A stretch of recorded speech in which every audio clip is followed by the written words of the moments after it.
ഇത് നോക്കൂ, ഈ പൂവിനൊരു ബട്ടർഫ്ലൈയുടെ ഷേപ്പില്ലേ, അതുകൊണ്ട് ഇതിനെ ബട്ടർഫ്ലൈ ലില്ലി എന്നും അറിയപ്പെടുന്നുണ്ട്. കണ്ടോ, നല്ല ബട്ടർഫ്ലൈയുടെ അതേപോലെ തന്നെയാണ്. അടിയിൽ 2 വലിയ ചിറകിൻ്റെ പോലെയും മുകളിൽ 2 ചെറുതും. കണ്ടോ, ഇത് ഇന്നലെ വൈകുന്നേരം വിരിഞ്ഞതാവുകൊണ്ടാണ് ഇത് ഇങ്ങനെ തല താഴ്ന്ന് നിൽക്കുന്നത്.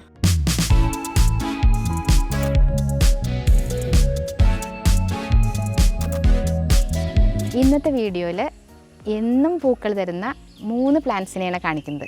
ഇത് വളരെ ഈസിയായി മെയിൻറ്റെയിൻ ചെയ്യാൻ പറ്റും, യാതൊരു ബുദ്ധിമുട്ടുമില്ല, പ്രത്യേകിച്ച് കെയറിൻ്റെ ആവശ്യമില്ല. കുറച്ച് കാര്യങ്ങൾ ഇങ്ങനെ ഇടയ്ക്കൊന്ന് ശ്രദ്ധിക്കണമെന്നേ ഉള്ളൂ. അത് ഏതൊക്കെ പ്ലാന്റ്സ് ആണെന്ന് നമുക്ക് ഓരോന്നോരോന്നായി കാണാം. അപ്പോൾ ആദ്യത്തെ പ്ലാന്റാണ് ഈ ഡെയ്സി. ഇത് നോക്കൂ, എന്ത് ഭംഗിയാണ്. ഇങ്ങനത്തെ ബഞ്ച് ഓഫ് ഫ്ലവേഴ്സാണ് ഇതിൽ വരിക.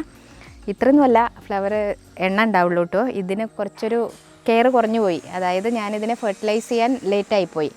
മാസത്തിൽ 2 പ്രാവശ്യം ഫെർട്ടിലൈസ് ചെയ്യുകയാണെന്നുണ്ടെങ്കിൽ ഇങ്ങനെയൊന്നും അല്ല പൂക്കളുണ്ടാവുക, നിറച്ച് പൂക്കളാവും. ഇതിലിപ്പോൾ ഒരു 100-150 പൂക്കൾ വരെ ഉണ്ടാവാം ഒരു തണ്ടിൽ. ഇതിലിപ്പോൾ അത്രയൊന്നും ഇല്ല. അതിന് കാരണം ആ ഫെർട്ടിലൈസ് ചെയ്യാൻ വൈകി തന്നെയാണ്. ഇത് പ്രൊപ്പഗേറ്റ് ചെയ്യാനും വളരെ ഈസിയാണ്. ഇതിൻ്റെ അടിയിൽ നിന്ന് തൈകൾ മുളയ്ക്കും. അതിനെ നമ്മൾ പറിച്ച് മാറ്റി വേറെ നട്ടാൽ പുതിയ ചെടിയായിട്ട് വരും. ഈ പൂക്കളിൽ നിന്ന് സീഡ്സും ഫോം ചെയ്യുമെന്ന് ഞാൻ വായിച്ചിട്ടുണ്ട്. പക്ഷേ ഇത് സീഡ് ഫോം ചെയ്യാൻ ഞാൻ നിർത്താറില്ല.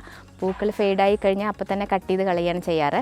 അങ്ങനെയാകുമ്പോഴാണ് അടുത്ത തൈയിൽ വേഗം ഫ്ലവേഴ്സ് വരുള്ളൂ. അപ്പോൾ ഇത് ഉണങ്ങാൻ ഞാൻ നിന്നിട്ടില്ല, അതിൻ്റെ സീഡ് കളക്ട് ചെയ്തിട്ടുമില്ല.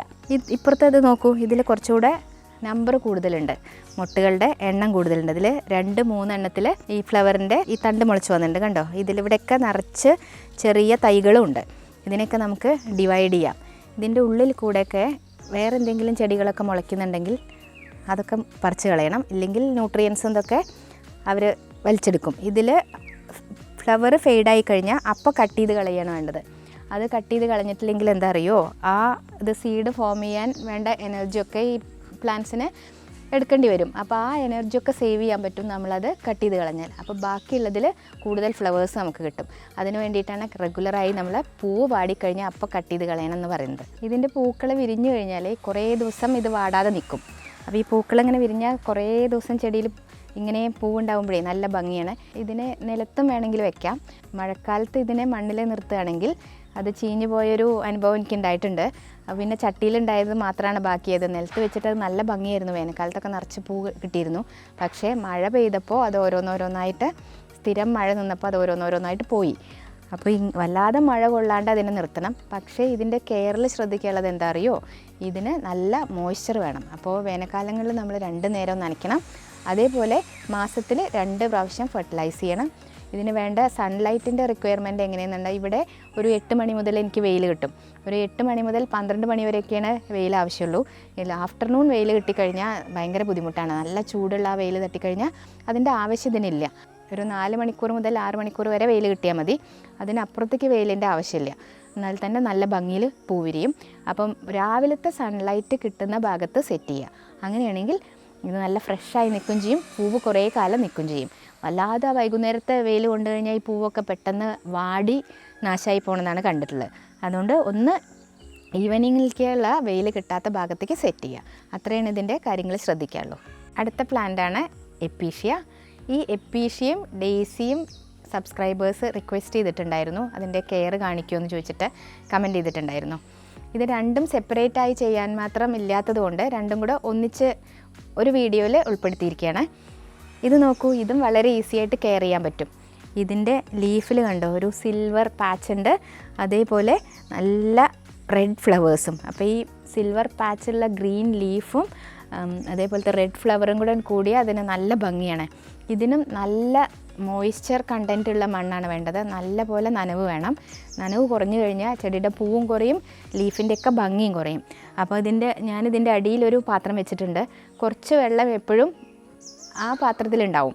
അതായത് എപ്പോഴും ചെടി ചെയ്യാൻ മാത്രം ഉണ്ടാവില്ല, ആ ഒരു മോയ്സ്ചർ കിട്ടാൻ വേണ്ടി ഇതൊരു ചെറുതായിട്ട് ആ അടിയിലെ പാത്രം വെറ്റായിരിക്കും. അപ്പോൾ അങ്ങനെ വെക്കുമ്പോൾ ചെടി എപ്പോഴും ഫ്രഷ് ആയിട്ടിരിക്കുകയാണ്. ഇത് എൻ്റെ മദർ പ്ലാന്റ് കുറേ വലുതായിട്ടുണ്ട്. അതൊരു 2 കൊല്ലമൊക്കെ പഴക്കമുള്ള പ്ലാന്റാണ്.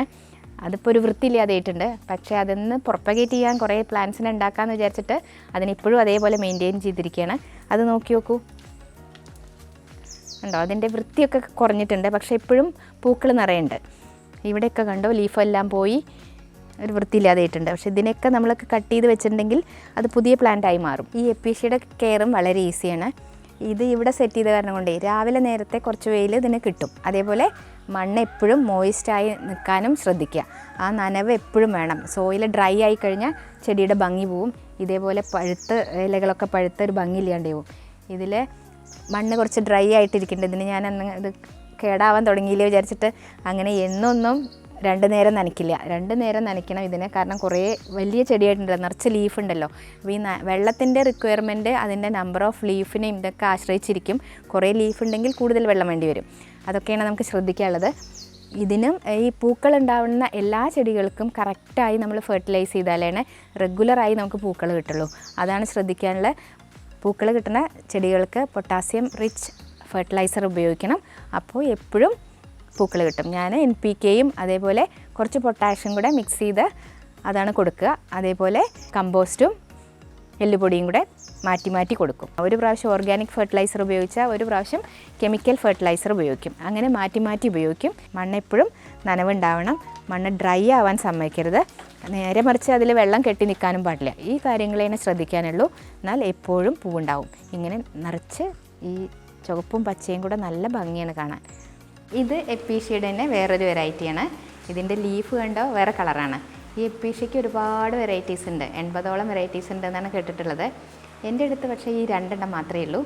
ഇതിൽ പൂവ് പിങ്ക് കളറാണ്, ബ്രൗൺ ലീഫും പിങ്ക് കളറും. മറ്റേത് പച്ച ലീഫും റെഡ് ഫ്ലവറും. അതാണ് രണ്ടും കൂടെയുള്ള ഡിഫറൻസ്. അടുത്ത പ്ലാന്റാണ് ജിഞ്ചർ ലില്ലി അല്ലെങ്കിൽ ബട്ടർഫ്ലൈ ലില്ലി എന്നൊക്കെ പറയുന്ന പ്ലാന്റ്. ഇത് വളരെ ഈസി ആയിട്ട് വളർത്താൻ പറ്റിയതാണ്. ഇതിന് ഞാൻ ഒരു കെയറും കൊടുക്കാറില്ല. ഇത് വീടിൻ്റെ ബാക്കിലാണ് നട്ടിട്ടുള്ളത്, കിച്ചൺ സിങ്കിൽ നിന്ന് വെള്ളം വരുന്ന ഭാഗത്ത്. ഈ പ്ലാന്റിന് ഒരു പ്രത്യേകത ഉണ്ട്. ഇതിന് നല്ല വെള്ളം നനവ് വേണം, എന്നാലേ പൂവുണ്ടാവുള്ളൂ. അപ്പോൾ വേനൽക്കാലത്തൊന്നും നനയ്ക്കാതിരിക്കാനുള്ളൊരു സൂത്രമാണ്. നമ്മൾ പാത്രം കഴുകും, പരിപ്പ് കഴുകുക, അരി കഴുകുക, അങ്ങനത്തെ വെള്ളമൊക്കെ ഇതിൻ്റെ ചുവട്ടിലാണ് വരുന്നത്. അപ്പോൾ ഇതിന് വേനൽക്കാലത്തും മഴക്കാലത്തൊക്കെ നല്ല പൂവാണ്. വേറൊരു കെയറും ഇതിന് കൊടുക്കുന്നില്ല. ഇങ്ങനെ പൂക്കൾ എപ്പോഴും ഉണ്ടാവും. ഒരു ബഞ്ച് പൂക്കളായിട്ടാണ് വരിക. ഇപ്പോൾ ഈ മൊട്ട് ഇങ്ങനെ മുകളിലേക്ക് നിൽക്കുന്നത് കാണാനില്ലേ? ഇതൊക്കെ ഇന്ന് വൈകുന്നേരം വിരിയാനുള്ളതാണ്. ഇത് വൈകുന്നേരം വിരിയുന്ന പൂവാണ്. ഉച്ചയാകുമ്പോഴേക്കിത് വാടാൻ തുടങ്ങും, ഇങ്ങനെ താഴ്ന്നു നിൽക്കും. വൈകുന്നേരം ഇത് നല്ല സ്ട്രെയിറ്റായി നിൽക്കും. നല്ല സ്മെല്ലാണ് ഇതിന്. ഈ ബാക്കിലേക്ക് അടുക്കളയുടെ ഭാഗത്തേക്ക് വരുമ്പോൾ നല്ല മണം അടുക്കളയുടെ ഉള്ളിലേക്ക് തന്നെ വരും. ഇത് കണ്ടോ എന്ത് ഭംഗിയാണ്. നല്ല വൈറ്റ് ഫ്ലവറുമാണ്. എന്നും പൂക്കളുണ്ടാവും. ഇത് കണ്ടാൽ തന്നെ അറിയാം, അതിൻ്റെ അടിഭാഗമൊക്കെ കണ്ടാൽ തന്നെ അറിയാം യാതൊരു കെയറും ഇല്ലയെന്ന്. പുല്ലൊക്കെ മുളച്ച് നിൽക്കണം അതിൻ്റെ അടിയിൽ. അതൊക്കെ ഒന്ന് മാറ്റി കൊടുക്കണം എന്തായാലും. കാരണം ഇതിന് കിട്ടേണ്ട ന്യൂട്രിയൻസൊക്കെ ആ പുല്ലും കൂടെ വലിച്ചെടുക്കണ്ടല്ലോ. അപ്പോൾ അതൊക്കെ ശരിയാക്കി കഴിഞ്ഞാൽ ഒന്നുകൂടെ പൂ വരും. പക്ഷേ ഇത്രയും കെയർലെസ് ആയിട്ട് ഇതിനെ വളർത്തിയിട്ടും ഇത്രയും പൂക്കളാണ്. ഇത് നോക്കി നോക്കൂ. ഇതിന് പ്രൊപ്പഗേഷനും വളരെ ഈസിയാണ്. ഇഞ്ചിയുടെ അതേപോലത്തെ കിഴങ്ങാണ് ഇതിൻ്റെ അടിയിലുണ്ടാവുക. അതിനെ നമുക്ക് ഡിവൈഡ് ചെയ്തെടുത്ത് വേറെ നട്ടാൽ അത് പുതിയ ചെടിയായിട്ട് മാറും. ഇതിങ്ങനെ ഒന്നിൻ്റെ അടുത്ത് തന്നെ അടുത്ത തൈ മുളച്ച് വരും. ഇതിൻ്റെ തൈ കണ്ടോ, ഇതാ കണ്ടോ, ശരിക്കും ഇഞ്ചിയുടെ പോലെ തന്നെ കാണാമല്ലേ റൈസോം. ഇത് മദർ പ്ലാന്റ് ആണ്. അതിന് പുതിയത് മുളച്ച് വന്ന് കണ്ടോ. ഇതിനെയൊക്കെ ഡിവൈഡ് ചെയ്തെടുത്താൽ ഇത് പുതിയൊരു പ്ലാന്റ്. അതിന് കണ്ടോ മുട്ട് വന്നിട്ടില്ല. ഇതിനെ ഡിവൈഡ് ചെയ്തെടുത്തിട്ടുണ്ടെങ്കിൽ ഇവിടെ കട്ട് ചെയ്തെടുത്താൽ മതി. കണ്ടോ ശരിക്കും ഇഞ്ചിയുടെ അതേപോലെ ഇതാ കണ്ടോ. ഇതിനെയാണ് ഡിവൈഡ് ചെയ്ത് മാറ്റേണ്ടത്. അതിനെ മാറ്റി നട്ടാൽ പുതിയ ചെടിയായിട്ട് വരും. ഇത് നോക്കൂ, ഈ പൂവിനൊരു ബട്ടർഫ്ലൈയുടെ ഷേപ്പില്ലേ, അതുകൊണ്ട് ഇതിനെ ബട്ടർഫ്ലൈ ലില്ലി എന്നും അറിയപ്പെടുന്നുണ്ട്. കണ്ടോ നല്ല ബട്ടർഫ്ലൈയുടെ അതേപോലെ തന്നെയാണ്. അടിയിൽ 2 വലിയ ചിറകിൻ്റെ പോലെയും മുകളിൽ 2 ചെറുതും. കണ്ടോ. ഇത് ഇന്നലെ വൈകുന്നേരം വിരിഞ്ഞതാവുകൊണ്ടാണ് ഇത് ഇങ്ങനെ തല താഴ്ന്ന് നിൽക്കുന്നത്. ഈ ചെടിക്ക് സുഗന്ധി എന്നും അതേപോലെ കല്യാണ സൗഗന്ധികം എന്നുള്ള പേരുകളും കൂടെ ഉണ്ട്. കല്യാണ സൗഗന്ധികം എന്നുള്ള വേർഡിൻ്റെ മീനിങ് എന്താണെന്നറിയോ? അതിസുഗന്ധമുള്ള പുഷ്പം എന്നാണത്രേ. അതിൻ്റെ ആ സ്മെല്ല് കാരണം കൊണ്ട് തന്നെയാണ് അതിന് ആ പേര് വന്നിരിക്കുന്നത്. നല്ല ആപ്റ്റായിട്ടുള്ള പേരാണ്. ഈ ചെടിയുടെ നേറ്റീവ് പ്ലേസേ ഹിമാലയൻ റേഞ്ചസ് ആണ്. അപ്പോൾ ഈ പ്ലാന്റിന് ലാൻഡ്സ്കേപ്പിന് പറ്റിയൊരു പ്ലാന്റാണ്. നമ്മുടെ ഇവിടെയൊന്നും ആരും ഇതധികം ഉപയോഗിച്ച് കണ്ടിട്ടില്ല. പക്ഷേ വെസ്റ്റേൺ കൺട്രീസിലൊക്കെ ഇത് നല്ലപോലെ ലാൻഡ്സ്കേപ്പിങ്ങിന് ഉപയോഗിക്കേണ്ടത്. കാരണം ഇതിന് നല്ല സ്മെല്ലും ഉണ്ട്. വൈകുന്നേരം നിറച്ച് പൂക്കളുണ്ടാവും. ഇതിൻ്റെ വലിയ ചെടിയാണ്, അതിന് ഇലകളും നല്ല ഭംഗിയാണ്. അതിൽ നിറച്ച് വെള്ളപ്പൂക്കളുമായിട്ട് ലാൻഡ്സ്കേപ്പിങ്ങിന് ഈ പ്ലാന്റ് ഉപയോഗിക്കുന്നുണ്ട്. അപ്പോൾ ഇന്നത്തെ വീഡിയോയിൽ ഇത്രയേ ഉള്ളൂ. ഈ 3 പ്ലാന്റ്സിനെയും കെയർ ചെയ്യാൻ ഒരു ബുദ്ധിമുട്ടുമില്ല. അത് ഫെർട്ടിലൈസ് ചെയ്യണതൊന്ന് ശ്രദ്ധിക്കണമെന്നേ ഉള്ളൂ. കാരണം പൂക്കളുണ്ടാവുന്ന ചെടികൾക്കൊക്കെ നമ്മൾ റെഗുലറായി ഫെർട്ടിലൈസ് ചെയ്യണം. അത് 2 പ്രാവശ്യം ചെയ്യാൻ പറയുന്നത്, മാറ്റി മാറ്റി ചെയ്യാൻ പറയുന്നത് എന്താ അറിയോ? എപ്പോഴും നമ്മൾ കെമിക്കൽ ഫെർട്ടിലൈസർ മാത്രം ഉപയോഗിച്ചാൽ മണ്ണിൻ്റെ ക്വാളിറ്റി കുറയും. അതേമാതിരി എപ്പോഴും ഓർഗാനിക് ഫെർട്ടിലൈസർ മാത്രമാണ് ഉപയോഗിക്കണമെന്നുണ്ടെങ്കിൽ അത് പെട്ടെന്ന് അബ്സോർബ് ചെയ്യാനും പറ്റില്ല. അപ്പോൾ ചെടികൾക്ക് ആ ചേഞ്ച് വേഗം, നമ്മൾ കെമിക്കൽ ഉപയോഗിച്ചിട്ടുണ്ടെങ്കിൽ അത് പെട്ടെന്ന് അബ്സോർബ് ചെയ്യും, ആ വ്യത്യാസം നമുക്ക് വേഗം കാണും. അപ്പോൾ അത് രണ്ടും കൂടെ ഓൾട്ടർനേറ്റ് ചെയ്ത് ഉപയോഗിച്ചിട്ടുണ്ടെങ്കിൽ ആ സോയിലിൻ്റെ ക്വാളിറ്റി പോവാതെ പ്ലാന്റ്സിന് വേണ്ട ന്യൂട്രിയൻസൊക്കെ വേണ്ട പോലെ കിട്ടും. അതിന് വേണ്ടിയിട്ടാണ് അത് മാറ്റി മാറ്റി ഉപയോഗിക്കാൻ പറയുന്നത്. അതേപോലെ വേണ്ട സൺലൈറ്റ് പ്രൊവൈഡ് ചെയ്യുക, കറക്റ്റായി നനയ്ക്കുകയും ചെയ്യുക. അങ്ങനെയാണെങ്കിൽ ത്രൂ ഔട്ട് നമുക്ക് പൂക്കൾ കിട്ടും. പൂക്കൾ ഉണ്ടാവാതിരിക്കുകയില്ല, എൻ്റെ ചെടിയിൽ പൂക്കൾ ഉണ്ടാവുന്നില്ല എന്നുള്ള കംപ്ലയിൻറ്റേ നമുക്ക് ഉണ്ടാവില്ല, എന്നും പൂക്കൾ ഉണ്ടാവും. അപ്പോൾ ഈ വീഡിയോ എല്ലാവർക്കും ഇഷ്ടമായി എന്ന് കരുതുന്നു. മറ്റൊരു വീഡിയോയുമായി വീണ്ടും കാണാം. Thanks for watching.